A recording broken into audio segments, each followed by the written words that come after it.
Yo, what's up? It's your girl OG Muffy Johnson. OG Muffy Johnson.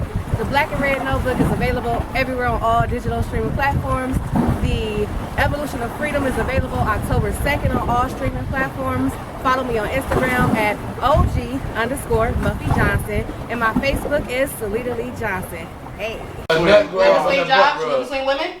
Not in between women, just in between this life right job now. and a butt rub. I know how to please myself, like I told y'all. He don't treat himself. Oh God! I don't treat myself like I do get 30 days. I catch myself in the bathroom, close the door, and let it go. But, Damn, my battery died on that shit. Damn.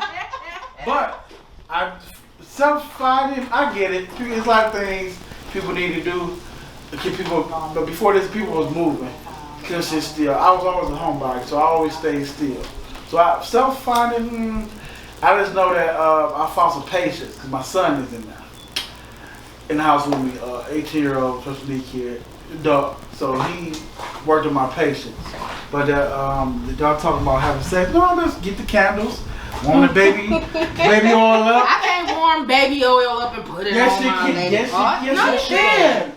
It's a sensation, but I'm not doing all that. candles and some Luther. And you do it because of why? Some Because Luther? I love myself. And you're not going to treat yourself like what? That's right. That's self-love from a man's It's point of weird. view. I only have my whole phases when I'm like single, like because I date men and women. So if I'm like with a woman, Yes. I don't. Yes. If I'm with a woman, I really pride myself on not mixing the two. Right. If I'm with a woman and I'm having sex with that woman, I'm just with With her that and not woman, having sex right. with men. But sometimes I do. But she said that's when she in her whole phase. Yeah, She like committed to That's nobody. what they've always said. I ain't had a whole phase in a long time. Mama, I we had don't my whole want to phase know, last Mama. summer, and my whole phase I lasted love you, until Mama. mid-December. Somebody, I saw this post on Facebook. It was actually in the Joe Budden podcast group on Facebook, and they was just like, "At what year did your whole phase end? Or at what age did your whole phase end?" And everybody was like putting all these answers out there, and I was the only one commenting. And I was like, I commented, and I was just like, "Wait, whole phase had an expiration date?" I was just like, "No one told me this." Yeah. In any way, shape, Not or at form, all. no one told me this. Not at No, all. I'm gonna tell you this. I was always told or listened to the bullshit. When a woman go into menopause, her drive goes away. Libido. That's a whole ass. Oh, that's a lot. Oh, that's a lit. I'm whole happy. ass. It lot. depends on the woman. It depends on the woman. Depends on the Because woman. if you're a woman, not saying a woman have sex a lot from young up to probably 30, 40, she had enough sex, so body is. Nah, that's a lie. No, That's a lie. No. Okay. I'm telling this is women Uh-huh. telling you about other women and telling you about woman shit themselves. That's a whole ass Well, lie. let me say, I have been told that They just From a didn't wanna woman. fuck with you. You see this? You see this? You see this? Dun, dun, See this is dun. throwing shots at me. See what I'm saying? This is what I'm talking about. Fuzzy, hold your nuts. But Your voice went up like a couple of octaves. Yeah, I heard You that. can hold them and squeeze. I'm not squeezing. Wait, you can't do that. You can't do that. You can't Just squeeze. apply a little pressure and it'll straighten his spine. So you don't have both. You can't do nothing like that. You can't really sit Oh, on I the did wrong it way. last night. Whoa, wait a minute. I squeezed the nuts and them motherfuckers straightened up. motherfucker. Mom needs to squeeze nuts too. Stop it. I'm not squeezing nuts. I be laughing. I hate balls. I hate them. Okay, so I really do believe if Balls are my dudes business fuck friends. too many chicks that they nuts hang way lower than they supposed to. My friend had a guy who did and I remember because I was living with her at a little point, and she was always telling me about like how long his nuts was and how big and we was. I'm like, girl, why that can't be that big? And he had needed some jogging pants or something. She gave him to him, so there was like some girl jogging pants. They was hugging, and I was just like, and he walked outside. I was like, oh my god. That is nasty! And I couldn't stop myself from actually having that reaction The to shock it. of it all. Yeah, because I was just like, oh my god, you're so huge. You use it. It's like Now you I will should. say, his don't look like that in pants. talking about Mr. Nigga. But The nigga. Right, see what I'm saying? I love that that from the back. I feel it like that. I'm big for giving people nicknames, like literally big for she's because it's just a thing that I do. Like it's just literally a thing to do. Like I had a quarantine bae. Like I have shaken dead ass. bae. I had a quarantine bae, and he hated that all my friends. Like one day he was at my house, and my friends was calling me, and they was like, "Well, who is that?" I'm like, "Oh, that's I didn't say his name. I'm like, "Oh, that's Manny," and they like, "Who the fuck is that?" I'm like, "Quarantine bae." And they was just like, "Oh." Oh, wow. Listen, Like I got one I call Baby Virgo. yeah. I have shake and bake, tennis shoe nigga, Hey. the youngin. Who else? Mr. Nigga. The youngin. The youngins are fun. Yeah, they fun, I but would you never can't take do them shit. seriously. I can Yeah, never. I not can't. at I'm too all. old to be fucking with a youngin at this point in my life. No, Not that not Younger that than young. Younger than us though. Meaning in the 20s, maybe 30. Oh, okay. I'm damn near 40. So Oh, you would have never guessed that. yeah, Yeah, she old. your mama. Yeah, she is. Your mama's But- mama's. That 28, they got they stroke, they but I got a then you story. can't fuck with them no more because they retarded. Okay, so you know he was talking about we gonna go buying youngins and slap them with water balloons, okay? Wait, what? Mm. Where's this going? You'll enjoy the ride. So I met this young guy. I was probably, let's see, I'm 36 now, so I might have been 32, maybe 31. And he was 22 or 23, I can't remember. So, nice looking young man. Easy, real easy on the eyes, like, ooh, good morning. You know what I'm saying? You woke up like that? Okay. Tattoo across his chest, cut, nice looking guy. Hair, okay, he's well kept. So he sends me some pictures. Not those kind of pictures. Don't send me a dick pic. That's a term to me. And so he sends me 4 pictures. First one, he's in the bathroom with a towel wrapped around his waist, just taking a picture in the mirror. Second one, you know, just a regular average standing in the mirror. Third one, can't remember. Fourth one, he's outside standing in front of a car. And I said, all those look nice. Well, I happened to overlook the fact that he only had one damn leg. So, Did you still fuck with him? I said, I don't want to be the old bitch in the nursing home Hit with the that wheels said, up. hey, I never fucked a dude with one leg. Oh my God, yes! I would have had the same So exact I decided, hey, You should come over. I'm gonna fuck that dude with one leg. So we discussed it. We had to talk about it first, okay? I said, well, my bed comes up past, because he was like my height. My bed comes up past my waist. I have to climb into my bed. Would that be a problem? Well, we had an in-depth discussion about this, okay? So we talked about how do you walk with it, because as a nurse, I need to know these things. I don't know pressure on the front, pressure on the back, you know, bend the knee, bend the ankle. I learned some shit, right? So I said, well, how does this work? So I get on the bed first, and he pops that leg off and get on the bed right behind me. Oh shit. I know that's motherfucking right. And he was hitting it from the back on his one leg because he was above the knee amputee. And the other one just slapping the back of my leg. Yes! And I said, I said, when you coming back? You should have took his leg to make sure he Oh, had you'll be back. You're gonna always be back. 'Cause I'm not giving this up. That's like funny. freaky. I had to explain I'm gonna it. start calling you Deuce Bigelow. Why? That's definitely. That's some Deuce Bigelow It's type okay, shit. like on live. Why? Yeah, go ahead. Yeah, that's some Deuce Bigelow type shit. Like, who doesn't do that? Listen, when he said that's a huge bitch, that's Deuce Bigelow. Deuce Bigelow girlfriend only had one leg. I never saw it.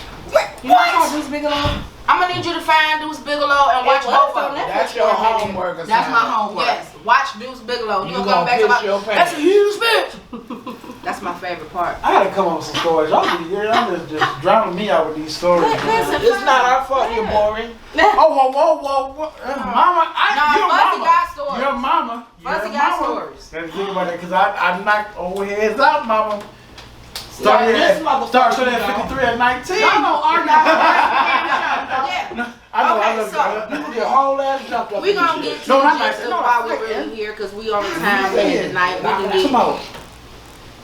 into a plethora of other things. Always. So, tell us about how you even got to this point as far as even getting your spoken word put to wax. I started doing spoken word with my best friend Derek Benton. I remember one day we was at the bar. He was just, cause he's a poet. I can say he is a poet. He doesn't perform anymore. But one day we was at the bar and he was just like, "Yo, homie, like I got this poem I'm thinking of, and I want to call it One Night Stand, and I need you to sing the chorus to One Night Stand by Lil Jon and Ubi on the poem." I was like, "Oh, say less, I got you." Like, you know what I'm saying? At this point, I was just writing, like, you know what I'm saying, I had my journals, writing poems and stuff like that, but I wasn't like sharing them or nothing like that, or, you know, performing nothing like that. And like he had a feature at Executive Lounge. Just how long ago it was, because XL is like, it's just now like literally closed. Right. So literally 2 weeks before his feature, he hit me up and was just like, "Hey homie," he like, "You should write a verse." I'm like a singing verse? And he was like, "No, like you spit." And I'm like, "Nigga, who you talking to?" And he was just like, "Yeah, you should do it." I was just like, "Homie," I'm like, "You are the dopest poet that I know. I don't know why you would think that I should do this." And he was just like, and I never forget that he said this to me. And this is honestly what keeps me going every time as I hear this in my head. He was like, "I appreciate how dope you think I am, but imagine how dope you gotta be for me to want you to be on a poem with me." And I was just like, "What?" So I remember I wrote a verse, and we performed it at his feature, and everyone fucking loved it. Like literally loved it. And we performed that poem a bunch of times, and then, like, you know, so I kind of got my little feet wet into performing and stuff like that. My performance days and back in the days real like iffy and whatnot. And then I dated this rapper, and and I remember one night she was just like, "You should let me record you." And I'm like, "Nigga, what?" Because at the time, like, niggas knew who I was because I was still performing and wasn't nobody doing on the stage when I was doing poetry. So she was like, "You should let me record you." I'm like, "Nigga, what you talking about?" And we in the bed and shit. I'm like, "What you talking about?" And she like, "Yeah, like for real." She was like, "Just think about it, we could do a whole poetry album, yada, yada, yada, yada, yada." And she was like, "You write your own shit, so we own 100% of everything, so we can release it everywhere." And I'm just like, "Man, I don't know. I'll think about it." And she was just on my back all the time. Like, we always used to call each other, I used to call her Offset, because I don't know if y'all ever saw the interview with Cardi when she was talking about how Offset be on her so much about recording and shit like that. So I always called her Offset. And she was just on my back so fucking much. And I was just like, "You know what? I think we can do it." And then we broke up. Oh my god. She dumped my ass. I didn't see that coming. I didn't see that coming. See, now you need to come over here. You can't trust them. You can't trust them. She definitely dumped my ass, and then but we still had decided to continue with creating the podcast that we had, you know, going with each other, and that we had started, and then also me managing her as an artist, and then my album. So I will never forget, she was so mad because I posted that I wanted to release the album on Juneteenth of 2018. We hadn't even recorded at this time. We had nothing recorded. And she was just like, "Nigga, why would you do that?" So we had to rush and do it. It was the most stressful 3 months of recording sessions of my fucking life. Like, we argued so much, but we produced an amazing album. And so once that happened, and, you know, I quit the podcast, and, like, you know, I ridded her out my life, I was just like, damn, now what I'm gonna do? Because it was just like, it was always me and her doing shit. Like, we was a team. Like, we always did shit together. And I was just like, I had to figure out who I was without her. Like, she was in my life for 8 years. Right. So I had to figure out who I was without her. And then I remember I had wrote down a bunch of producers that I knew. Because I'm like, I know a lot of people. Like, I'm the plug for real. So I know a lot of people, and I wrote down all the producers I knew. And then the first person that I thought of was Ja. And so I hit up Ya, and I'm like, "Yo," like, you know what I'm saying? I'm like, "What you think about doing my second album?" And he was like, "Hell yeah." So we worked 9 months hard at it, did what we had to do, and I was just like, "All right, let's go ahead and get this damn thing out there." So, I mean, I'm blessed to have, like, you know, the fans that I have as a poet. Like, you know, like, it's just like, it's weird because the outpour of love that I get from people is like the love that people would get from, like, rappers and singers and stuff like that. And I'm a poet, and, like, I remember one time I was performing, and I was trying to do I Ain't For Play, and I couldn't remember how I started. And I'm on stage like, "Y'all, I ain't gonna lie to y'all, I forgot how I Ain't For Play started." And somebody was in the audience like, "Right now, my head is a mess." I was like, "I love y'all." Like, I love my fucking fans. That's definite.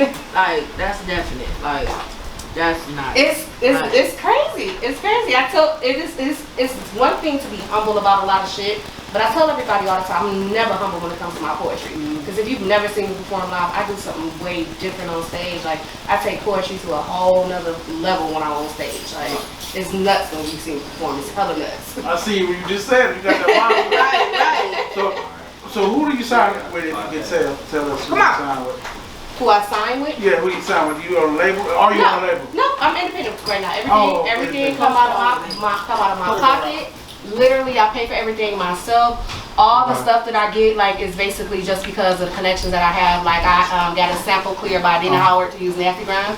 Okay. Love Nasty Grind. That's my shit. I got that sample clear because Adina Howard and I are actually close friends. Okay. So, and literally out of nowhere it happened. Like, I remember she was calling me just to, like, check up on me. And I was in the studio. Okay. And I was telling her, like, yo, I'm in the studio. And she was just like, oh, I'm sorry. I was like, wait, since I got you on the phone, how you feel about me using Nasty Grind on the album? She was like, cool, just let me hear it. Like, you know, she's like, I know you double us, sis. And I was just like, all right, cool. So, a lot of the times, a lot of my Adina Howard t-shirt Freak Like Me. Freak Like Me. Oh, okay. So I'm sorry. Yeah. I'm just questioning you for a second. I'm missing decline. Obviously. That's You know what? crazy. Okay. But you she's go still shots, hot okay. though. All right, it's t-shirt and panties. Like, Yeah. you could just... Okay, child. T-shirt, T-shirt and panties. You don't know about that song? T-shirt. I didn't hear it in a while. T-shirt and my I know, but I heard it in a my while. shit. That, but Nasty Grind is That song is something else. Is it? Wait a But minute. only thing popped up That's on a whole nother the level. screwed up version of it. Oh, okay. But yeah, no, I'm by myself as of right now. I'm not signed to anybody. I don't think that I probably would want to sign with anybody as of right now. Okay.